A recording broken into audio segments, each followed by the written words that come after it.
നമസ്കാരം. എനിക്ക് time restriction എന്തെങ്കിലും ഉണ്ടോ? സമയനിഷ്ഠ എന്തെങ്കിലും ഉണ്ടോ? അതാണ് എനിക്ക് തോന്നുന്നത്. ഇപ്പോൾ ഏതാണ്ട് 30 മിനിറ്റാണ് പറഞ്ഞത്. സമയം അതിക്രമിച്ചു എന്ന് തോന്നുമ്പോൾ കൈയടിച്ചാൽ മതി, നിർത്താം. ബഹുമാനെ, വേദിയിലിരിക്കുന്ന വിശിഷ്ട വ്യക്തികളും എൻ്റെ മുന്നിലിരിക്കുന്ന എൻ്റെ പ്രിയപ്പെട്ട സുഹൃത്തുക്കളും, ഇന്നിവിടെ ഈ 10ാം വേദിയിൽ പങ്കെടുക്കാൻ എന്നെ ക്ഷണിക്കുകയും അതോടൊപ്പം തന്നെ ഈ വേദിയിൽ സംസാരിക്കുന്നുണ്ട്. നിങ്ങളൊക്കെ സംസാരിക്കാൻ വേണ്ടിയിട്ട് സമയം തരികയും ചെയ്ത നിങ്ങളോട് എല്ലാവരോടുമുള്ള അറിവുമായ നന്ദി രേഖപ്പെടുത്തി പുറകെയാണ്. ഞാൻ നിങ്ങളോട് ആദ്യം ഒരു നമസ്കാരം പറഞ്ഞിരുന്നു. നമസ്കാരം പറയുമ്പോൾ സാധാരണ എല്ലാവരും കൈകൂട്ടിയാണ് നമസ്കാരം പറയുക. തിരിച്ച് അതേപോലെ ഒരു കൈകൂട്ടി നമസ്കാരം പറഞ്ഞാൽ അതുകൊണ്ടുണ്ടാകുന്ന നേട്ടങ്ങൾ എന്താണെന്ന് പറഞ്ഞു തരാൻ യാതൊരു ബുദ്ധിമുട്ടുമില്ല. നമസ്കാരം. പ്രിയമുള്ള സുഹൃത്തുക്കളെ, നമ്മുടെ 2 കൈകളും കൂട്ടി നമ്മൾ നമസ്കാരം പറയുന്നത് എന്തുകൊണ്ടാണെന്ന് ചോദിച്ചാൽ നമ്മൾ മറ്റുള്ളവരോട് കാണിക്കുന്ന അടിമത്തമോ വിധേയത്വമോ അല്ല.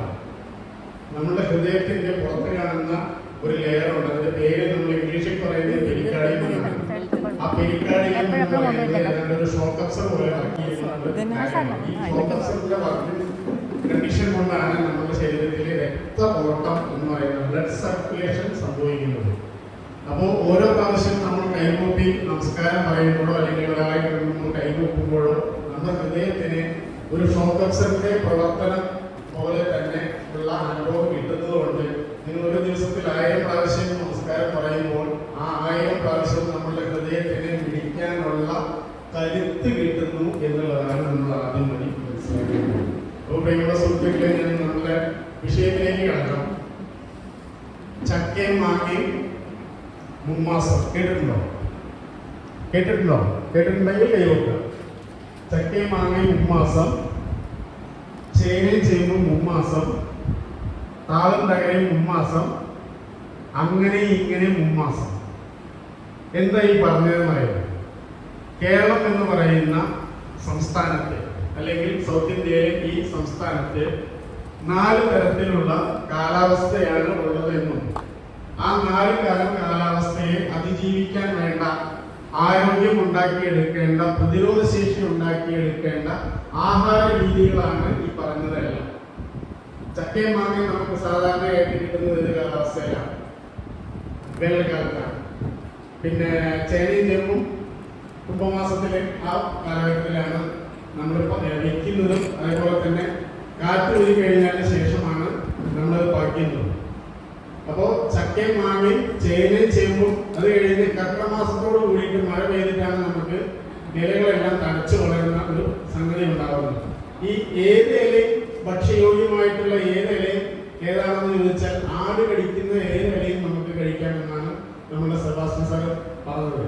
എന്ന് പറഞ്ഞാൽ സെബാസ്റ്റ്യൻ സാർ പറഞ്ഞതല്ല, അത് തന്നെയാണ് അതിന്റെ സത്യാവസ്ഥയും. എല്ലാ ഇലയും നമുക്ക് ഭക്ഷ്യയോഗ്യമായിട്ട് ഉപയോഗിക്കാം. കാരണം അതിനകത്തുള്ള ക്ലോറോഫിലാണ് അതിന്റെ കാരണം. ക്ലോറോഫിൽ നമ്മുടെ ശരീരത്തിനകത്തേക്ക് ചെല്ലുമ്പോൾ സ്വാഭാവികമായിട്ട് ശരീരത്തിൽ ഹീമോഗ്ലോബിൻ ഉൽപ്പാദിപ്പിക്കപ്പെടുകയും അത് നമ്മുടെ ശരീരത്തിലെ ബ്ലഡ് സർക്കുലേഷനെ വളരെയധികം സഹായിക്കുകയും ബ്ലഡ് സർക്കുലേഷൻ കൂട്ടുകയും ബ്ലഡ് സർക്കുലേഷൻ കൂടുന്നതുകൊണ്ട് നമ്മുടെ ശരീരത്തിലെ വേസ്റ്റ് മാനേജ്മെന്റ് വളരെ നല്ലതായിട്ട് നടക്കുകയും അതുമൂലം നമ്മുടെ ശരീരത്തിന്റെ എക്സ്ക്രീയേഷൻ കംപ്ലീറ്റ് ശുദ്ധമാവുകയും അതിലൂടെ ധാരാളം വിസർജ്യ വസ്തുക്കൾ പുറത്തു പോവുകയും ചെയ്യും. എല്ലാവർക്കും അറിയാം നമ്മുടെ ശരീരത്തിൽ എത്ര തരം വിസർജനീയ വ്യവസ്ഥയുണ്ടെന്ന് അറിയാം. ഏകദേശം ഒരു കണക്കനുസരിച്ച് നിങ്ങൾക്ക് അറിയാവുന്ന പറഞ്ഞാൽ എത്ര ഉണ്ട് നമ്മുടെ ശരീരത്തിൽ വിസർജിച്ചു പോകുന്നത്? എന്തൊക്കെയുണ്ട്? മലം, മൂത്രം, പിന്നെ കഫം, പിന്നെ വിയർപ്പ്, പിന്നെ കാർബൺ ഡൈ ഓക്സൈഡ്. അത് എത്രയായി? എന്നാൽ യഥാർത്ഥത്തിൽ 16 എക്സ്ക്രിയേറ്ററി സിസ്റ്റം ഒരു മനുഷ്യ ശരീരത്തിൽ പ്രവർത്തിക്കുന്നുണ്ട്. ഈ 16 സിസ്റ്റത്തിൽ 10 സുഖമായിട്ട് വർക്ക് ചെയ്യുമെങ്കിൽ യാതൊരു ആരോഗ്യ പ്രശ്നവും ഇല്ലാതെ നമുക്ക് ജീവിക്കാൻ പറ്റും. 10 എക്സ്ക്രിയേറ്ററി സിസ്റ്റം നമുക്ക് നന്നായിട്ട് പ്രവർത്തിച്ചാൽ മതി. ബാക്കി 6 നമുക്ക് എക്സംഷനായിട്ട് കിടക്കുന്നതാണ്. അപ്പൊ ഇത്രയും ശുദ്ധമായ ഒരു ശരീരം അല്ലെങ്കിൽ 16 സിസ്റ്റങ്ങളിലൂടെ ശുദ്ധമാക്കിക്കൊണ്ടിരിക്കുന്ന ശരീരത്തെ രീതികൾ, ആഹാര വ്യവസ്ഥകൾ, അതേപോലെ തന്നെ ചിന്താധാരകൾ, ഇതെല്ലാം നമ്മളുടെ ശരീരത്തിനകത്തേക്ക് നിരന്തരം വർഷിച്ചുകൊണ്ടിരിക്കുമ്പോൾ ഒരു ശരീരം എങ്ങനെയാണ് ആരോഗ്യത്തോടുകൂടി പ്രവർത്തിക്കുക എന്ന് നമ്മൾ ആലോചിക്കേണ്ടിയിരിക്കുന്നു. ഒരുപക്ഷെ ഇന്ന് കാലത്ത് ചായ കുടിക്കാതെ വന്ന അപൂർവം ചില വ്യക്തികളെ ഈ ഇരിക്കുന്ന സമൂഹത്തിൽ ഉണ്ടാവുള്ളൂ. ശരിയല്ലേ? ചായ കുടിക്കാത്ത എത്ര പേരുണ്ട്? ഇല്ല എന്ന് തന്നെ പറയാല്ലേ? ഉണ്ടോ? ശരി, ഒരു കൈ പൊങ്ങി കണ്ടു. അപ്പൊ ഒരു കൈ ഉണ്ടെന്ന് വിചാരിക്കുന്നു. വേണ്ട, രണ്ടാമതൊരു കൈ. എന്താ ചേട്ടാ വൈകിയത്? ഈ ചായ എന്ന് പറയുന്നതില് ഏറ്റവും ആരോഗ്യകരമായിട്ടുള്ള സംഭവം അല്ലെങ്കിൽ എന്താണ് ആ ചായയിൽ ആരോഗ്യകരമായിട്ട് നമുക്ക് കിട്ടുന്ന ഒരു നേട്ടം, അല്ലെങ്കിൽ ഏത് വസ്തുവാണ് ആ ചായ ഉണ്ടാക്കുന്ന ഉപയോഗിക്കുന്ന ഏത് വസ്തുവാണ് നമുക്ക് ആരോഗ്യം തരുന്നത്? ചായ എങ്ങനെ ഉണ്ടാക്കുക? എന്തൊക്കെ ഉപയോഗിച്ച് ചായ ഉണ്ടാക്കുന്നത്? എന്തൊക്കെയാ? പാല്, വെള്ളം, പഞ്ചസാര, പിന്നെ വെള്ളം, ചായപ്പൊടി, തേയില. പറഞ്ഞു, തേയില എന്ന് തുടങ്ങാം. തേയില നമ്മുടെ ശരീരത്തിന് ആരോഗ്യത്തിന് ആവശ്യമുള്ള ഒരു വസ്തുവാണോ? അല്ല. പക്ഷെ പോട്ടെ, ചെറിയൊരു ഉത്തേജനം നൽകാൻ ഈ തേയിലയ്ക്ക് കഴിയും എന്നതുകൊണ്ട് നമുക്ക് വേണമെങ്കിൽ അതിനെ സ്വീകരിക്കാം. പക്ഷെ നിങ്ങളുടെ കയ്യിൽ കിട്ടുന്ന തേയില ശുദ്ധമാണോ? ISI മാർക്കൊക്കെ ഉണ്ടാവും ഇല്ലേ? ISI മാർക്കൊക്കെ ഉള്ള തേയിലയാണ് നമ്മൾ സാധാരണയായിട്ട് വീടുകളിൽ വാങ്ങി ഉപയോഗിക്കുന്നത്. ഈ ISI മാർക്ക് കിട്ടാൻ വേണ്ടി ആ കമ്പനി ചെയ്യുന്നതായിരിക്കും അറിയുമോ? ശുദ്ധമായ രീതിയിൽ ജൈവ കൃഷി ചെയ്ത് അതിൽ നിന്ന് നുള്ളിയെടുക്കുന്ന ഇലകൾ ശുദ്ധമായ രീതിയിൽ കണ്ടെയ്നറിലാക്കിയിട്ട്, ഉണക്കി കണ്ടെയ്നറിലാക്കിയിട്ട് ISI മാർക്ക് കിട്ടാൻ വേണ്ടി സമർപ്പിക്കുമ്പോൾ അവർ നൽകുന്നത് ഈ ഞങ്ങൾക്ക് കിട്ടിയ ഉൽപ്പന്നം ഇതിന് യോഗ്യമാണ് എന്നാണ്, അല്ലാതെ നിങ്ങൾക്ക് കിട്ടിയ ഉൽപ്പന്നം യോഗ്യമാണ് എന്നല്ല. സംശയമുണ്ടെങ്കിൽ എന്റെയൊക്കെ ചെറുപ്പകാലത്ത് തേയില വാങ്ങിക്കൊണ്ടുവന്ന് പൊട്ടിക്കുന്ന പാക്കറ്റ് അത് അതേപടി വെച്ചാൽ പിറ്റേ ദിവസത്തേക്ക് പൂപ്പൽ കയറുമായിരുന്നു, ഇല്ലെങ്കിൽ അടുത്ത ദിവസത്തേക്ക് പൂപ്പൽ കയറുമായിരുന്നു. പക്ഷെ ഇന്ന് നിങ്ങൾ 3 വർഷം അത് വെച്ചാലും പൂപ്പൽ വരില്ല. കാരണം അതിൽ എൻഡോസൾഫാൻ പോലുള്ള മാരകമായ രാസവസ്തുക്കൾ അല്ലെങ്കിൽ കീടനാശിനികൾ ഉപയോഗിച്ചുകൊണ്ടാണ് നിങ്ങൾ മുമ്പിലേക്ക് എത്തുന്നത്. അടുത്തത്, അതിനകത്ത് ഉപയോഗിക്കുന്ന പാലെന്ന് പറയുന്നത് മിക്കവാറും ഇപ്പോ നിങ്ങളുടെ നാട്ടിൽ പാല് കിട്ടുമോ? പാല് കിട്ടുമോ? പശുവിന്റെ പാല് കിട്ടുമോ? കിട്ടുമോ? പശുവിന്റെ ആണെന്ന് അറിയില്ല. നമ്മൾ കണികണ്ടുകൊണ്ടിരുന്ന നന്മ എന്ന് പറഞ്ഞൊരു പരസ്യം കാണാറുണ്ട്, കണ്ടിട്ടുണ്ടോ? മിൽമയുടെ പരസ്യമാണ്. മിൽമയുടെ ആരെങ്കിലും ഉണ്ടോ ഇവിടെ? ആരില്ല. നമ്മൾ കണികണ്ടുകൊണ്ടിരുന്ന നന്മ എന്ന് പറഞ്ഞ് വരുന്ന നമ്മളുടെ മുന്നിലേക്ക് വരുന്ന പാൽ അത് പശുവിൻ്റെതാണ് എന്ന് എത്ര പേർക്ക് ഉറപ്പുണ്ട്? ആർക്കുമില്ല. എന്നിട്ടും നിങ്ങളത് വാങ്ങി ഉപയോഗിക്കുന്നു. പാലുണ്ടാക്കാൻ ഈ വക സാധനം പശുവൊന്നും ആവശ്യമില്ല. ചാണകം വേണ്ട, പുല്ല് വെട്ടിക്കൊടുണ്ട, ഒരു പരിപാടിയും വേണ്ട. അല്പസ്വല്പം യൂറിയ, പിന്നെ കുറച്ച് ഷാമ്പു, കുറച്ച് വെളുത്ത അവല്, പിന്നെ ഫോർമാലിൻ, ഇത്രയും സാധനങ്ങൾ ഒരു പ്രത്യേക കോമ്പിനേഷനിൽ ചേർത്ത് വന്നു കഴിഞ്ഞാൽ ഒരല്പം പാലും കൂടി ചേർത്താൽ പാലായി എന്നാണ് പറയുന്നത്. പാലാഴി എന്നല്ല, പാലായി എന്നാണ് പറയുന്നത്. തീർച്ചയായും ഇന്ന് നിങ്ങൾ ഉപയോഗിക്കുന്ന കവർ പാലുകൾ ഇതൊക്കെയാണ് അവസ്ഥ എന്നുള്ളത് മനസ്സിലാക്കാൻ വേണ്ടിയിട്ടാണ് പറഞ്ഞത്. അടുത്തത് പഞ്ചസാര. പഞ്ചസാര അല്ലാതെ ശർക്കര ഉപയോഗിച്ച് ആരും ചായ കുടിക്കുന്നു എനിക്ക് തോന്നുന്നില്ല. ഉണ്ടോ? ഇല്ല. ആ ശർക്കരയും പഞ്ചസാര ചേർത്താണ് ഉണ്ടാക്കുന്നത് എന്നുള്ളത് തിരിച്ചറിയണം. അവിടെയാണ് നമുക്ക് പറ്റുന്ന ഏറ്റവും വലിയ ചതി. ഇന്ന് ആഹാരം തെരഞ്ഞെടുത്ത് ജീവിക്കാൻ, ശുദ്ധമായ ആഹാരം തെരഞ്ഞെടുത്ത് ജീവിക്കാൻ പറ്റാത്ത ഒരു സാഹചര്യത്തിലാണ് നമ്മൾ ഇന്ന് എല്ലാവരും ജീവിക്കുന്നത്. കാരണം ഏതാണ് ശരി ഏതാണ് തെറ്റ് എന്നറിയില്ല. പഞ്ചസാര എന്ന് പറയുന്നത് ഉണ്ടാക്കുന്നത് കരിമ്പ് ജ്യൂസിൽ നിന്നാണെന്ന് അറിയാലോ. കരിമ്പ് ജ്യൂസിൽ ശുദ്ധമാകാൻ വേണ്ടി ബെൻസോയിൽ പെറോക്സൈഡ് ഉപയോഗിക്കുന്നു, പിന്നെ അതിൽ സിലിക്ക ചേർക്കുന്നു. അവസാനം ഇതെല്ലാം കഴിഞ്ഞ് പ്രോസസ് ചെയ്ത് പുറത്തു വരുന്ന ആ സാധനത്തെ ഗാന്ധിജി വിളിച്ച പേരെന്താണ്? വെളുത്ത വിഷം. അപ്പോ ഈ 3 സാധനങ്ങളും ശുദ്ധമല്ല. പോട്ടെ, വെള്ളം ശുദ്ധമാണോ? ശുദ്ധമാണോ? അതിനകത്ത് ക്ലോറിൻ ചേർത്താണ് പല നഗരങ്ങളിലും എത്തുന്നത്. നിങ്ങളുടെ നാട്ടിൽ വില്ലേജിൽ അത്രയ്ക്ക് അങ്ങോട്ട് പോയിട്ടുണ്ടാവില്ല. ഒരുപക്ഷെ കിണറോ അല്ലെങ്കിൽ അതുപോലെ എന്തെങ്കിലും ജലസ്രോതസ്സുകൾ ഉണ്ടാവുന്നതുകൊണ്ട് വെള്ളം വലിയ കുഴപ്പമുണ്ടാവില്ല. പക്ഷെ ഞാൻ പറയുന്നു, ഏറ്റവും ശുദ്ധമായ, ഏറ്റവും മനുഷ്യന് ഉപയോഗമായിട്ടുള്ള ഏറ്റവും നല്ല ശുദ്ധമായ ജലം എന്ന് പറയുന്നത് മഴവെള്ളമാണ്. നിങ്ങൾ ഒരു നേരമെങ്കിലും ഒരല്പം മഴവെള്ളം കളക്ട് ചെയ്ത് കുടിച്ചു പോകും. അതിൽ നിന്ന് കിട്ടുന്ന ഒരു എനർജിയും, അതിൽ നിന്ന് കിട്ടുന്ന ഒരു ടേസ്റ്റും, അതിൽ നിന്ന് കിട്ടുന്ന ഒരു ഉണർവും നിങ്ങൾക്ക് വേറൊരു വെള്ളം കുടിച്ചപ്പോഴും കിട്ടിയിട്ടുണ്ടാവില്ല. ഇളനീര് പോലും അതിന്റെ താഴെയാണ്. പാലക്കാടുള്ള ഒരു കളക്ടർ ഉണ്ടായിരുന്നു. അദ്ദേഹം എൻ്റെ ചികിത്സാ കേന്ദ്രം സന്ദർശിച്ച സമയത്ത് ഞാൻ ശുദ്ധമായ ഒരു കുപ്പി വെള്ളം എടുത്തു കൊടുത്തു, മഴവെള്ളം എടുത്തു കൊടുത്തു. അദ്ദേഹം അത് കുടിക്കാൻ വേണ്ടിയിട്ട് മടി കാണിച്ചപ്പോൾ എന്താണ് സാർ പ്രശ്നം ചോദിച്ചു. അപ്പൊ അദ്ദേഹം പറഞ്ഞത് എന്താണെന്ന് വിചാരിച്ചാൽ, എനിക്ക് ഡയബറ്റിക് ആണ്, അതുകൊണ്ട് ഞാൻ പച്ചവെള്ളം കുടിക്കാറില്ല, വർഷങ്ങളായിട്ട് ചുടുവെള്ളം, തിളപ്പിച്ചാറിയ വെള്ളം മാത്രമേ കുടിക്കാവുള്ളൂ. ഞങ്ങളുടെ ഭാഷയിൽ പറഞ്ഞ ചത്ത വെള്ളം എന്നാണ് ഞാൻ പറയുന്നത്. തിളപ്പിച്ചാറിയ വെള്ളത്തെ ചത്ത വെള്ളം എന്നാണ് പറയുന്നത്. ഞാൻ പറഞ്ഞു, എന്തെങ്കിലും കാരണവശാൽ ഈ വെള്ളം കുടിച്ചിട്ട് എന്തെങ്കിലും പ്രശ്നം ഉണ്ടായാൽ അതിന്റെ പൂർണ്ണ ഉത്തരവാദിത്വം ഞാൻ ഏറ്റെടുക്കാമെന്ന് പറയുകയും അദ്ദേഹത്തെ കൊണ്ട് ആ വെള്ളം കുടിപ്പിക്കാൻ ശ്രമിക്കുകയും ചെയ്യിച്ചു. അപ്പോൾ അതിന്റെ ഫലമായി അദ്ദേഹം ആ കുപ്പിയിൽ നിന്ന് ഒരു മൂടിയിലേക്ക് ഒരല്പം വെള്ളം ഒഴിച്ച് വായലൊഴിച്ച് കുടിച്ചു കഴിഞ്ഞതിന് ശേഷം എൻ്റെ മുഖത്ത് നോക്കി ആ കുപ്പി മുഴുവനായിട്ട് വായലേക്ക് കമത്തുന്ന ഒരു അവസ്ഥയാണ് ഉണ്ടായത്. എന്നിട്ട് പറഞ്ഞു, ഇത്രയും ശുദ്ധമായ ജലം ഞാൻ എൻ്റെ ജീവിതത്തിൽ ഇന്ന് വരെ കഴിച്ചിട്ടില്ല. അപ്പൊ ചൂടുള്ള വെള്ളം, ചൂടാക്കിയ വെള്ളത്തിന് ടേസ്റ്റ് ഇല്ല എന്നുള്ള സത്യാവസ്ഥ കൂടി നമ്മൾ മനസ്സിലാക്കണം. ചൂടാക്കിയിട്ട് വെള്ളം വെറുതെ ചൂടാക്കി ഒരു കാരണവശാലും കഴിക്കരുത്. അതിനകത്ത് ഒന്നല്ലെങ്കിൽ ജീരകം ഇടണം, അല്ലെങ്കിൽ ഇഞ്ചി ഇടണം, അല്ലെങ്കിൽ തുളസിയില ഇടണം. അങ്ങനെ എന്തെങ്കിലും ഒരു വസ്തു ഇട്ടതിന് ശേഷം കഷായമായിട്ട് മാത്രമേ അത് ഉപയോഗിക്കാവൂ. എന്ന് പറഞ്ഞാൽ ഏതൊരു വസ്തുവും വെള്ളത്തിനകത്ത് ചേർത്ത് ചൂടാക്കി കഴിയുമ്പോൾ അതിനെ കഷായം എന്ന് വിളിക്കാൻ നമുക്ക്. അതാണത്. ജീരകവെള്ളം ഉണ്ടാക്കാൻ അറിയുമോ? അറിയുന്നത് കൈവയ്ക്ക്. എങ്ങനെ ജീരകവെള്ളം ഉണ്ടാക്കാം? പറഞ്ഞോളൂ. ജീരകം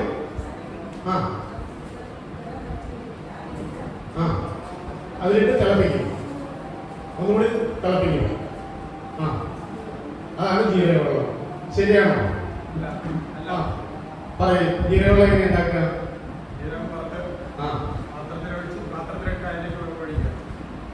അതാണ് ജീരകവെള്ളം. ജീരകം വറുത്ത് അത് കരിഞ്ഞു വരുന്ന ഒരു അവസ്ഥയുണ്ട്. ആ അവസ്ഥയിലേക്ക് വരുമ്പോൾ പച്ചവെള്ളം ആ പാത്രം ഇറക്കി വെച്ച് പച്ചവെള്ളം ഒഴിക്കണം. എന്ന് പറഞ്ഞാൽ ആ വെള്ളം തിളക്കില്ല, എന്ന് പറഞ്ഞാൽ ആ വെള്ളം ചാവുന്നില്ല എന്നർത്ഥം. അതാണ് ജീരകവെള്ളം. ജീരകം വറുത്ത് ആ ചട്ടി താഴെ ഇറക്കി വെച്ചതിന് ശേഷം പച്ചവെള്ളം അതിനകത്തേക്ക് ഒഴിക്കണം. അപ്പൊ ആദ്യം ഒഴിക്കുന്ന വെള്ളം മാത്രമേ ചൂടാവൂ. പിന്നീട് വരുന്ന വെള്ളം കൊണ്ട് ആ ചട്ടി മുഴുവൻ തണുക്കുകയും സാധാരണ വെള്ളം പോലെ തന്നെയാണ് അത് ഉണ്ടാവുക. ഇതാണ് ജീരക കഷായം എന്ന് പറയുന്നത്. അപ്പൊ ജീരകവെള്ളം ഉണ്ടാക്കാൻ പഠിച്ചില്ലേ? അപ്പൊ ആരോഗ്യ രംഗത്ത് നമ്മൾ പ്രവർത്തിക്കുന്ന, അല്ലെങ്കിൽ ആരോഗ്യം ഉണ്ടാവണമെന്ന് പറഞ്ഞ് നമ്മൾ കഴിക്കുന്ന പല വസ്തുക്കളും ഇതേപോലെ തെറ്റായ രീതിയിലാണ് നമ്മൾ ഉപയോഗിച്ചുകൊണ്ടിരിക്കുന്നത്. അതേപോലെ തന്നെ നമ്മുടെ വീട്ടിൽ ഇന്ന് നിരന്തരമായി കണ്ടുകൊണ്ടിരിക്കുന്ന ഒരു കാര്യം എന്ന് പറയുന്നത് അലൂമിനിയം പാത്രങ്ങളിലാണ് പാചകം ചെയ്യുന്നത്. നമ്മൾ അലൂമിനിയം പാത്രം ഉപയോഗിക്കാൻ വേണ്ടിയിട്ട് ഉപയോഗിച്ചതിന്റെ കാരണം എന്താണെന്ന് വെച്ചാൽ, ഒന്ന് അതിന്റെ ഘനക്കുറവ്, പിന്നെ ഉപയോഗിക്കാനുള്ള സിംപിൾസിറ്റി, അതേപോലെ തന്നെ ഇത് പെട്ടെന്ന് ഉടഞ്ഞു പോകുന്നില്ല എന്നുള്ളതുകൊണ്ടാണ്. മൺപാത്രത്തിൽ ആഹാരം വേവിക്കുന്ന ഒരു സ്ത്രീക്ക് ഉണ്ടാകുന്ന കോൺസെൻട്രേഷൻ ഈ പാത്രത്തിൽ ഉണ്ടാവില്ല, ഒരിക്കലും ഉണ്ടാവില്ല. കാരണം ഭർത്താവിനോടുള്ള ദേഷ്യത്തിന് ചോറ് വെച്ച ചട്ടി മൺപാത്രമാണെങ്കിൽ എടുത്ത് കുത്തിയാലും എന്ത് സംഭവിക്കില്ല? എന്ത് സംഭവിക്കും? സംഭവിക്കാത്ത ചോറൊന്നും പറ്റില്ല. ആ സ്ഥാനത്ത് അലുമിനിയാണെന്നുണ്ടെങ്കിൽ ഞെടുകയുള്ളൂ, പക്ഷെ ചോറുണ്ട അല്ലേ? പക്ഷെ അലുമിനിയം പാത്രം അകത്തായാൽ ഗർഭപാത്രം പുറത്താവുമെന്നാണ്. അലുമിനിയം പാത്രം അകത്തായാൽ ഗർഭപാത്രം പുറത്താവുമെന്ന് എന്ന് പറഞ്ഞാൽ ക്യാൻസർ ഉണ്ടാവുമെന്നാണ് പറഞ്ഞതിന്റെ രക്തചുരുക്കം. ഇന്ന് നിങ്ങൾ ഉപയോഗിച്ചുകൊണ്ടിരിക്കുന്ന ഹിൻഡാലിയം എന്ന് പറയുന്നത് അലുമിനിയം പാത്രമാണ്. കുക്കർ എന്ന് പറയുന്നത് സ്റ്റീൽ കുക്കർ ആണെങ്കിൽ മാത്രമാണ് നമുക്ക് ഉപകാരപ്പെടുന്നത്. അല്ലെങ്കിൽ ഇന്ന് തന്നെ പോയിട്ട് അത്തരം പാത്രങ്ങൾ വീട്ടിനകത്തുണ്ടെങ്കിൽ ഒരു കോടാലിയോ അല്ലെങ്കിൽ ഒരു ചുറ്റിയോ എന്തെങ്കിലും എടുത്ത് തല്ലി പൊട്ടിച്ച് വീട്ടിലൊരു കലഹം ഉണ്ടാക്കുക. അത് കഴിഞ്ഞ് നേരെ 10-ാം വയസ്സിലേക്ക് വരിക, ചേട്ടനോട് സമാധാനം ഉണ്ടാക്കുക.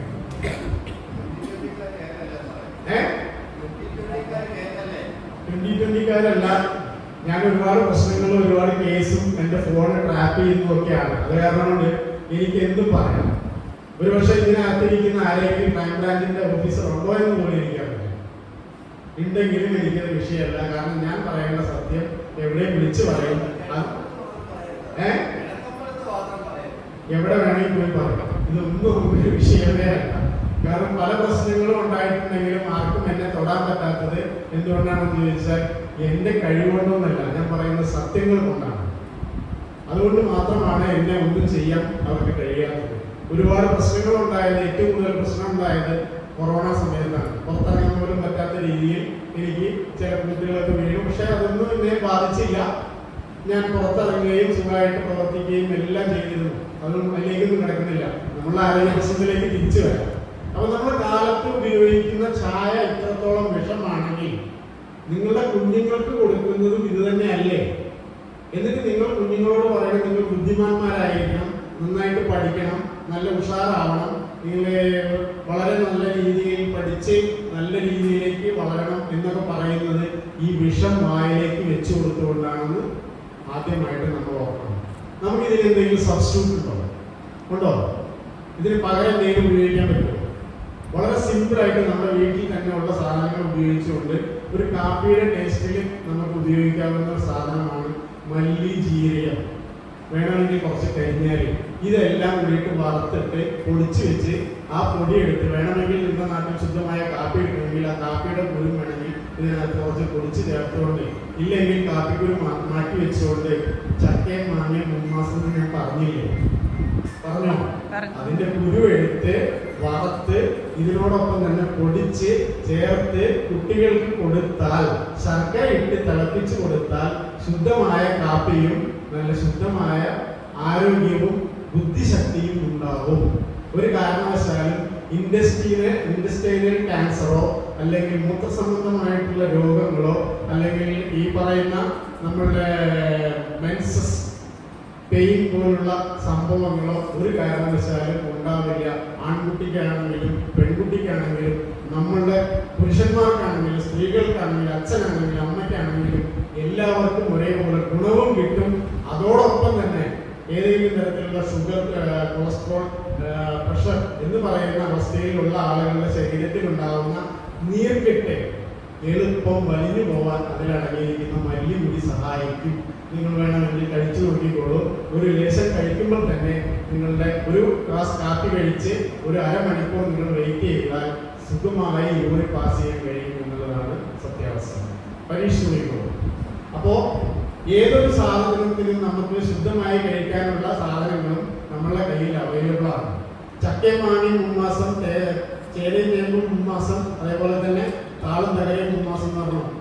അരി ഗോതമ്പ് 3 മാസം എന്ന് പറഞ്ഞില്ലല്ലോ, പറഞ്ഞില്ല.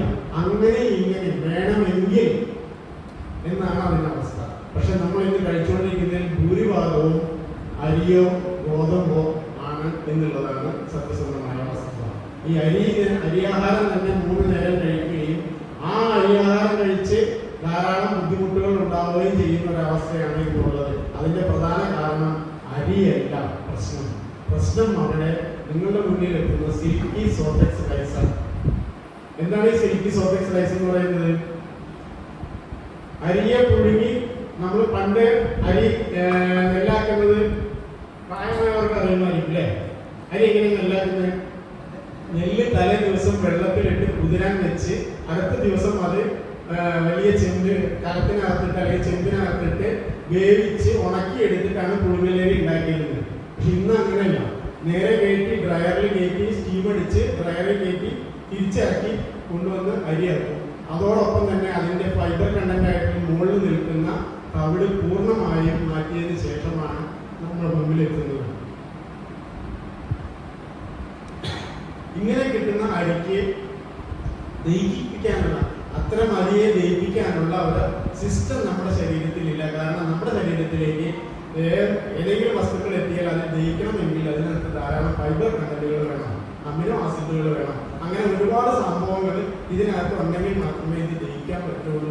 അതിൻ്റെ ഉള്ളിലത്തെ ഘടകം മാത്രം എടുത്തുകൊണ്ട് ദഹിപ്പിക്കാൻ കഴിയില്ല എന്നുള്ളതാണ് യാഥാർത്ഥ്യം. അടുത്തായി ചായ കഴിഞ്ഞ് നമ്മൾ ടിഫിൻ കഴിക്കാൻ തയ്യാറാവും അല്ലേ? ഇന്ന് എന്തൊക്കെയാണ് ടിഫിനായിട്ട് ഉണ്ടാക്കി കൊടുക്കുന്നത്? നേരത്തെ പറഞ്ഞു പൊറോട്ടയാണ് ചോദിക്കുക കുട്ടികളെന്ന് പറഞ്ഞു. പൊറോട്ട കുട്ടികൾ ചോദിച്ചിട്ടുണ്ടെങ്കിൽ പൊറോട്ട കുട്ടികൾ ചോദിച്ചിട്ടുണ്ടെങ്കിൽ അതിന് നല്ല അടി കൊടുക്കണം. ആർക്ക് കൊടുക്കണം? ആർക്ക് കൊടുക്കണം? അച്ഛനമ്മമാർക്ക് കൊടുക്കണം, കുട്ടിക്കല്ല. കുട്ടിയെ കൊണ്ടത് ചോദിപ്പിച്ചതിന് കാരണക്കാര് അവരുടെ അച്ഛനമ്മമാരാണ്, അല്ലാതെ കുട്ടിയല്ല. കുട്ടിയല്ല, ഒരിക്കലും കുട്ടികളല്ല തെറ്റുകാര്, അവരുടെ പേരൻസ് ആണ്. തീർച്ചയായും നമ്മളുടെ സാധാരണയായിട്ടുണ്ടായിരുന്ന ഭക്ഷണക്രമങ്ങളിൽ ഈ മലയോര കർഷകരിൽ ഭൂരിഭാഗം കിഴങ്ങ് വർഗ്ഗങ്ങളാണ് ഉപയോഗിച്ചിരുന്നത്. അതിനാണ് ചേനയും ചേമ്പും എന്ന് പറയുന്നത്. ഈ ചേനയും ചേമ്പും എന്ന് പറയുന്നതിൽ തന്നെ കാച്ചില്, കിഴങ്ങ് വർഗ്ഗങ്ങളെല്ലാം അതിൽ പെടും.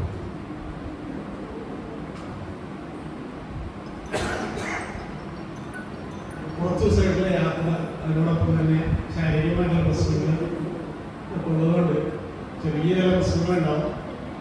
സഹിക്കാൻ പറ്റില്ലെങ്കിൽ എന്ന് പറ്റുമോ? പറ്റാവുന്നതോടൊപ്പം ഞാൻ സംസാരിക്കാം. അപ്പോ നമ്മുടെ നാട്ടിലുണ്ടായിരുന്നത് ആദ്യമൊക്കെ പുട്ട്, ഇടിയപ്പം ഇങ്ങനെയുള്ള സാധനങ്ങളായിരുന്നു കൂടുതൽ. അതേപോലെ തന്നെ ചേന, ചേമ്പ്, കാച്ചില്, പിന്നെ അതോടൊപ്പം തന്നെ കപ്പ, ഇതൊക്കെയാണ് നമ്മളുടെ പ്രാതലിന് നമ്മൾ ഉപയോഗിച്ചിരുന്നത്. എന്നാൽ ഇന്ന് അത് മാറി.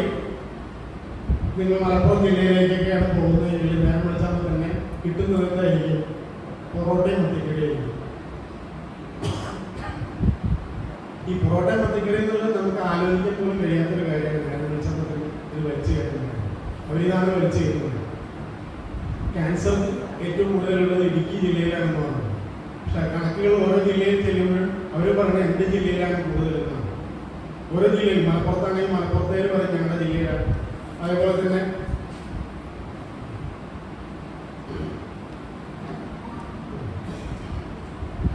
മലപ്പുറത്താണെങ്കിൽ മലപ്പുറത്തേര് പറയും ഞങ്ങളുടെ ജില്ലയിലാണ് ഏറ്റവും കൂടുതൽ ക്യാൻസർ രോഗികളുള്ളത്. തൃശ്ശൂരാണെങ്കിൽ തൃശ്ശൂരിലുള്ളവർ പറയും. പക്ഷെ ഇതൊക്കെ എല്ലാവരും പറയുമ്പോഴും ഒരാൾ മാറാൻ തയ്യാറാവുന്നത് വളരെ അപൂർവം പേരാണ്. ഇപ്പൊ നമ്മളിവിടെ കണ്ടു കുറച്ച് പേര്, 50 പേര്. ഈ 50 പേർക്ക് പറയുന്നത് വളരെ വലിയ ഒരു സംഖ്യയാണ് കേട്ടോ. അല്ലെങ്കിൽ എന്റെ മുമ്പിലിരിക്കുന്ന നിങ്ങളൊക്കെ വലിയൊരു മെമ്പേഴ്സ് തന്നെയാണ് എന്നെ സംബന്ധിച്ചിടത്തോളം. ഇനി ആരും ഇല്ലെങ്കിൽ ഈ ചെറുതോടെ സംസാരിക്കും. അതിന്റെ കാരണം എന്ന് പറയുന്നത് ഞാൻ സംസാരിക്കുന്നത് കേൾക്കാനും അത് ഇവിടെ നിന്ന് കൊണ്ടുപോയി പലർക്കും സംവേദനം ചെയ്യാനും ഇവിടെ കുറച്ച് ആളുകൾ ഉണ്ടാവും. ഇത് കേൾക്കാൻ വേണ്ടിയിട്ട് ഇനി ഒരു തലമുറ വരും. അത് ഉറപ്പുള്ള കാര്യമാണ്. ഞാൻ പഠിച്ചതും ഞാൻ മനസ്സിലാക്കിയതും നിങ്ങൾ പഠിച്ചതും ഒന്നും ഒരുപക്ഷെ നിങ്ങൾ കേട്ടതായിക്കോണമെന്നില്ല. പല സ്ഥലത്തു നിന്ന് നിങ്ങൾക്ക് കിട്ടിയ അറിവുകളായിരിക്കും. ഇതേപോലെ തന്നെ വളരെ ചെറുപ്പത്തിൽ 9ാം ക്ലാസ്സിൽ പഠിക്കുമ്പോഴാണ് ഞാൻ പ്രകൃതി ചികിത്സയെ കുറിച്ച് കേൾക്കുന്നത്. അത് കഴിഞ്ഞ് എത്രയോ കഴിഞ്ഞാണ് ഞാൻ ആ ചികിത്സ പഠിക്കാൻ പോകുന്നത്. അപ്പൊ എന്റെ ഉള്ളിൽ കിടന്ന ഒരു ഇൻസ്പിറേഷൻ അല്ലെങ്കിൽ ഒരു ഫയർ എന്ന് പറയുന്നത് പ്രവർത്തിച്ചത് വളരെ കാലം കഴിഞ്ഞാണ്. ഒരുപക്ഷെ ഞാനിപ്പോ പറയുന്നത് നിങ്ങൾക്ക് ഉൾക്കൊള്ളാൻ ചിലപ്പോൾ ബുദ്ധിമുട്ടുണ്ടാവും, വേണ്ട. പക്ഷെ എന്തെങ്കിലും ഒരു കാലത്ത് ഇതാണ് സത്യം എന്ന് തിരിച്ചറിയുന്ന ഒരു കാലഘട്ടം വരും. ആ കാലഘട്ടത്തിന് വേണ്ടിയിട്ടാണ് ഞാനും കാത്തിരിക്കുന്നത്. ഒരുപക്ഷെ അന്ന് ഞാൻ ഉണ്ടായിക്കോണമെന്നില്ല. പക്ഷെ നിങ്ങളിലൂടെ അത് കേൾക്കാൻ വേണ്ടി ഒരു സമൂഹം തയ്യാറായി മുന്നോട്ട് വരും. അതുകൊണ്ട് തന്നെ നിങ്ങൾ ഈ കേൾക്കുന്നത് നിങ്ങൾക്ക് മാത്രമായിട്ട് ഒതുക്കാതെ ഇത് മറ്റുള്ളവരിലേക്ക് കൺവേ ചെയ്യാൻ കൂടി തയ്യാറാവണം. എന്ന് പറഞ്ഞാൽ ഒരു കാരണവശാലും പുരുഷന്മാരെ ഇത് പോയിട്ട് ഭാര്യമാരോട് പറഞ്ഞ് വഴക്കുണ്ടാക്കരുത്. അതിന്റെ കാരണം എനിക്കും കൂടെ ആണെന്ന് പറഞ്ഞ് അതിന്റെ വേറെ പ്രശ്നം കൂടെ ഉണ്ടാവരുത് എന്നുള്ളത് കൊണ്ടാണ് ഈ ഇത്തരം പരിപാടികളിലേക്ക് വരുമ്പോൾ കൂടുതലും സ്ത്രീകളെ കൊണ്ടുവരികയാണെന്നുണ്ടെങ്കിൽ ഒരുപക്ഷെ നമ്മളുടെ വീട് തന്നെ ശുദ്ധമായി കിട്ടും. കാരണം ഭർത്താവ് പറഞ്ഞാൽ ഒരു ഭാര്യയും കേൾക്കില്ല എന്നുള്ളത് സത്യമാണ്. പക്ഷെ അതേ സ്ഥാനത്ത് ഒരു ഡോക്ടറെ പറയുമ്പോൾ അതിന്റെ ആധികാരികത മുൻനിർത്തിക്കൊണ്ട് ഒരു ഭാര്യ ചിലപ്പോൾ നിങ്ങളെ പഠിപ്പിച്ചെന്ന് കഴിയും. കാര്യങ്ങളും ഇത്തരം സംഭാഷണങ്ങളും അല്ലെങ്കിൽ ഇത്തരം പ്രവർത്തനങ്ങളും എവിടെയെങ്കിലും നടക്കുമ്പോൾ സ്വന്തം ഭാര്യയെ കൂടി അല്ലെങ്കിൽ മക്കളെ കൂടി ഇതിനകത്തേക്ക് കൊണ്ടുവരാൻ നിങ്ങൾ തയ്യാറാവുകയാണെങ്കിൽ ഒരു സമൂഹത്തിൽ തന്നെ വലിയ മാറ്റം ഉണ്ടാവും. ഞാൻ നന്നായാൽ എൻ്റെ കുടുംബം നന്നാവും, എൻ്റെ കുടുംബം നന്നായാൽ സമൂഹം നന്നാവും, സമൂഹം നന്നായാൽ രാഷ്ട്രം നന്നാവും എന്നുള്ള ആ ഒരു സിംപിൾസിറ്റി വെച്ചുകൊണ്ട് തന്നെ നമുക്ക് പൂർണ്ണമായിട്ട് മുന്നോട്ട് കൊണ്ടുപോകാൻ നമുക്ക് നമ്മുടെ രാജ്യത്തെ കഴിയുമെന്നുള്ളതാണ്. എന്നാണ് നമ്മുടെ രാജ്യം നേരെയോ എന്നല്ല ആദ്യം ചോദിക്കേണ്ടത്, എന്താണ് ഞാൻ എന്ത് നേരെയോ എന്നാണ്. ഒരു പേരിൽ അങ്ങോട്ടേക്ക് ചൂണ്ടുമ്പോൾ നമുക്ക് 3 പേരിലും 4 പേരിലും നമ്മളിലേക്കാണ് ചൂണ്ടുന്നത്. അല്ലാതെ നീ നേരെയിട്ട് ഞാൻ നേരെയാവാം എന്ന് പറഞ്ഞാൽ ഒരിക്കലും നടക്കില്ല. അതുകൊണ്ട് ഞാൻ നേരെയാവുക, അതിനുശേഷം നിങ്ങൾ വേണമെങ്കിൽ നേരെയാവുക. ഒരുപക്ഷെ ഒരു യാത്രയിൽ ഒരുപാട് ആളുകൾ പോകുന്നുണ്ടാവാം. ഈ ഒരുപാട് ആളുകൾ പോകുന്നവരെ ആരും ശ്രദ്ധിച്ചെന്ന് വരില്ല. മാറി നിന്ന് ചിന്തിക്കുന്നവരെയാണ് എല്ലാവരും ശ്രദ്ധിക്കുക. അപ്പൊ നമ്മളുടെ കുട്ടികൾക്ക് ഏറ്റവും ശുദ്ധമായ പ്രാഥമികമായിട്ടുള്ള പ്രാതൽ നല്ല ആഹാരം കൊടുക്കാൻ വേണ്ടിയിട്ട് ശ്രദ്ധിക്കുക. ആ നല്ല ആഹാരം എന്ന് പറയുന്നത് തീർച്ചയായും ഇങ്ങനെ നമ്മളുടെ കിഴങ്ങോ വർഗ്ഗങ്ങളോ അല്ലെങ്കിൽ നമുക്കൊരു പരിധി വരെ ഇഡ്ഡലിയോ അല്ലെങ്കിൽ ദോശയോ പുട്ടോ ഇടിയപ്പോ ഇതൊക്കെ ആവാം. അതല്ലാതെ യാതൊരു ഫൈബർ കണ്ടന്റും ഇല്ലാത്ത മൈദയിൽ നിന്ന് പ്രൊഡ്യൂസ് ചെയ്യുന്ന പൊറോട്ട പോലുള്ള സാധനങ്ങളാവരുത്. പൊറോട്ട ഉണ്ടാക്കാൻ ഉപയോഗിക്കുന്ന മൈദ എന്ന് പറയുന്നത് ഗോതമ്പിന്റെ ഒരു ഉൽപ്പന്നമാണെങ്കിലും അതിന്റെ എല്ലാ ഫൈബർ കണ്ടന്റുകളും നീക്കി അലാക്സൻ എന്ന് പറയുന്ന കെമിക്കൽ ചേർത്തുകൊണ്ട് അതിന്റെ ഫ്ലെക്സിബിലിറ്റി കൂട്ടിയെടുത്ത് ഉണ്ടാക്കുന്ന സാധനമാണ്. അതൊരു ഇൻഡസ്ട്രിയൽ പ്രൊഡക്റ്റ് ആണ്.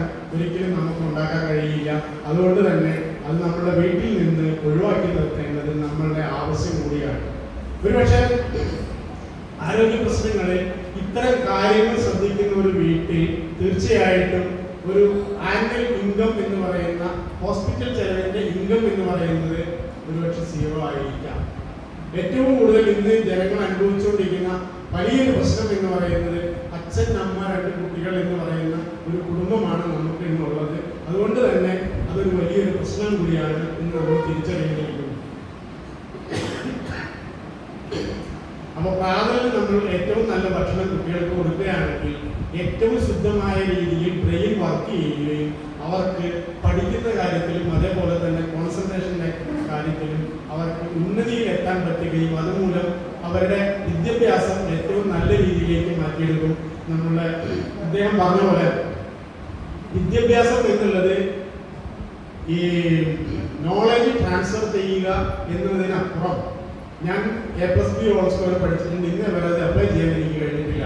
ഈ സാധനത്തിന്റെ അളവ് എത്ര വരുമെന്ന് ചോദിച്ചാൽ എനിക്കറിയില്ല. ഞാൻ മാത്സ് പഠിച്ചിട്ടുണ്ട്, എനിക്ക് പറയാൻ കഴിയില്ല. ഇതിനൊക്കെ കഴിയാത്ത ഒരു വിദ്യാഭ്യാസം നേടിയെടുത്തത് വിദ്യാഭ്യാസമാണെന്ന് ഞാൻ വിചാരിക്കുന്നുമില്ല.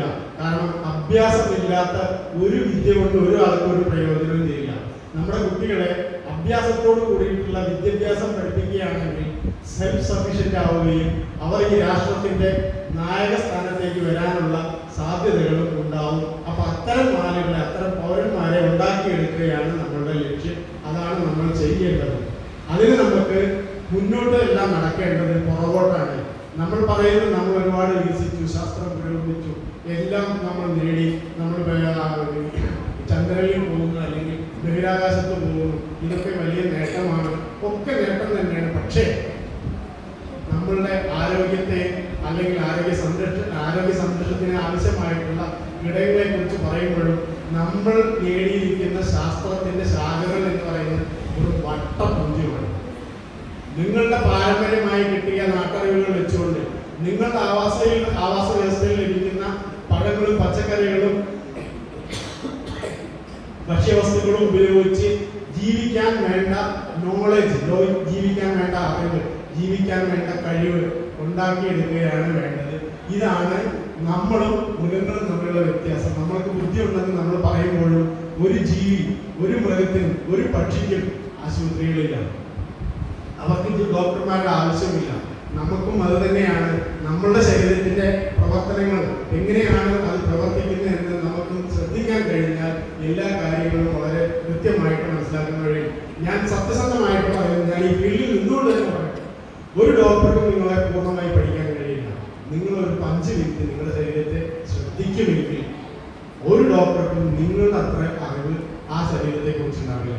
കാരണം നമ്മൾ പലപ്പോഴും ഡോക്ടറെ അടുത്ത് പോയിട്ട് പറയുന്ന പല പ്രശ്നങ്ങളും ഡോക്ടർ അറിഞ്ഞുകൊണ്ടല്ല നിങ്ങൾക്ക് ചികിത്സ തരുന്നത്. കാരണം അവർക്ക് നമ്മുടെ മുഖത്ത് നോക്കാതെ മരുന്നുകൾ എഴുതാൻ കഴിയും. പക്ഷെ ഒരിക്കലും നമ്മളുടെ മുഖത്ത് നോക്കി ശരീരത്തെ വായിച്ചുകൊണ്ട് മരുന്നുകൾ അല്ലെങ്കിൽ അതിന് വേണ്ട ചികിത്സകൾ പറഞ്ഞു തരാൻ ഒരു ഡോക്ടർക്കും കഴിയുന്നില്ല എന്നുള്ളതാണ് സത്യസന്ധമായ അവസ്ഥ. അപ്പം നമ്മളെ പഠിച്ച് നമ്മുടെ ആരോഗ്യത്തിന് വേണ്ടതെല്ലാം എന്തെല്ലാമാണെന്ന് നമ്മൾ മനസ്സിലാക്കുകയും അതിനനുസരിച്ചുള്ള ഒരു ജീവിതം ചിട്ടപ്പെടുത്തിയെടുക്കുകയും ചെയ്താൽ നമ്മുടെ ജീവിതം വളരെ സുഖമായിട്ട് കൊണ്ടുനടക്കാൻ സാധിക്കും. നമുക്ക് ജീവിക്കാനും ആരോഗ്യത്തോടുകൂടി സുഖമായിട്ട് സുന്ദരമായിട്ട് ജീവിക്കാനും വേണ്ട കുറച്ച് കാര്യങ്ങളേ ഉള്ളൂ. 1 ശുദ്ധമായ വായു, 2 ശുദ്ധമായ ജലം, 3 ശുദ്ധമായ ആഹാരം, 4 വിശ്രമം. ഈ വിശ്രമം എന്ന് പറയുന്നതാണ് ഇപ്പോൾ വളരെ അധികം ആളുകൾക്കും ലഭിക്കാത്തൊരു കാരണം ഇന്ന് നമ്മൾ ശാസ്ത്രത്തിന്റെ പുരോഗതിയിൽ എത്തി നിൽക്കുന്ന ഈ മൊബൈൽ ഉപയോഗിച്ചുകൊണ്ട് തന്നെ നമ്മളെ വിശ്രമത്തെ ഇല്ലാതാക്കുന്നു. നമുക്കൊന്ന് ക്ഷീണം തോന്നി കിടന്നുറങ്ങണമെന്ന് തോന്നുകയാണെങ്കിൽ ഒരു വാട്സപ്പിൽ ഒരു മെസ്സേജ് വരികയാണ്, അത് നമ്മളെ ബാധിക്കുന്നതാണെങ്കിൽ അത് കൃത്യമായിട്ട് മറുപടി പറയണ്ടേ? പറഞ്ഞില്ലെങ്കിൽ നമുക്ക് ആ കിടന്നുറങ്ങാനുള്ള ആ ഒരു മാനസികാവസ്ഥയും ഇല്ലാതെയാവും. അങ്ങനെ വരുമ്പോൾ തീർച്ചയായും നമ്മളുടെ വിശ്രമം പോലും ഇന്ന് നഷ്ടപ്പെട്ടുകൊണ്ടിരിക്കുന്ന ഒരവസ്ഥയാണ്. സോഷ്യൽ മീഡിയ നമ്മളുടെ ഈ ജീവിത രീതികളെ ഒരുപാട് സ്വാധീനിക്കുന്നുണ്ട്.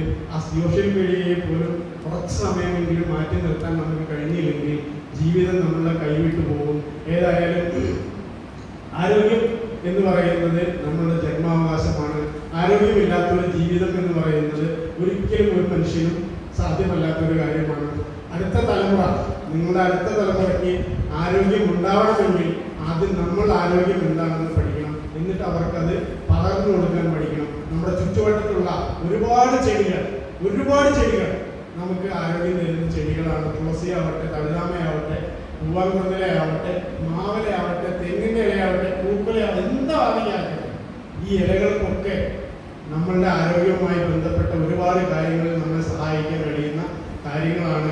ഈ നമ്മൾ കാണുന്ന എല്ലാ ഭക്ഷണവും ഔഷധമായിട്ട്, ആ പഥ്യാഹാരമില്ലെങ്കിൽ ഫലമെന്ത് ഔഷധത്തിനാൽ, പഥ്യാഹാരമാണെങ്കിൽ ഫലമെന്ത് ഔഷധത്തിനാൽ എന്ന് ചരകൻ പറഞ്ഞത് വെറുതെ അല്ല.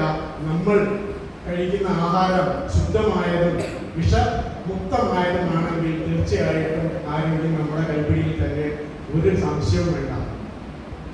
സ്വസ്തി പ്രജാഭ്യം പരിപാലയന്ത ന്യായേണ മാർഗേണ മുഹി മഹീശ ഗോ ബ്രാഹ്മണോഭ്യ സുഖമസ്തു നിത്യം ലോക സമസ്ത സുഖിനോ ഭവന്തു.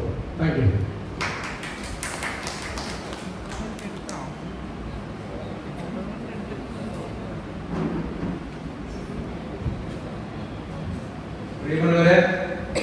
നമ്മുടെ തിരുവാതിരപ്പള്ളിലായിട്ടുണ്ടെന്ന് പറഞ്ഞുകൊണ്ട് അറിയിപ്പ് കിട്ടിയിട്ടുണ്ട്. അപ്പോൾ വളരെ പെട്ടെന്ന് നമ്മുടെ ഉദ്ഘാടനം അല്പം നീണ്ടുപോയി. ഇപ്പൊ ഇനി ടൈറ്റ് ഷെഡ്യൂളാണ്. ചെറുതാനികളെ സംബന്ധിച്ച് ചെറിയ ക്ലാസ്സുണ്ട്, കൊക്കോയെ കൃഷിയെ സംബന്ധിച്ചുള്ള ക്ലാസ്സുണ്ട്. നമുക്ക് ഒറോള എന്ന് പറയുന്ന രണ്ടടി കൊക്കോള നല്ല തൈ 25 സാമ്പിളിലൂടെ കൊണ്ടുവന്ന് വെച്ചിട്ടുണ്ട്. ആ തൈ കണ്ടു ബോധ്യപ്പെടണം. അപ്പൊ കൊക്കോ കൃഷിയെ സംബന്ധിച്ചുള്ള ക്ലാസ്സുണ്ട്, ചെറുതാനികളെ സംബന്ധിച്ചുള്ള ക്ലാസ്സുണ്ട്. തിരുവാതിരപ്പള്ളിക്ക് ഈ ഒരു 10 മിനിറ്റ് സമയം മില്ലറ്റിനെ സംബന്ധിച്ചുള്ള ക്ലാസ് കഴിഞ്ഞാൽ കൃഷി അനുഭവങ്ങൾ പങ്കുവരുന്ന അതിനിടയ്ക്ക് കാർഷിക കിട്ടുന്നുണ്ട്. ടൈറ്റ് ഷെഡ്യൂളാണ്. എല്ലാവരും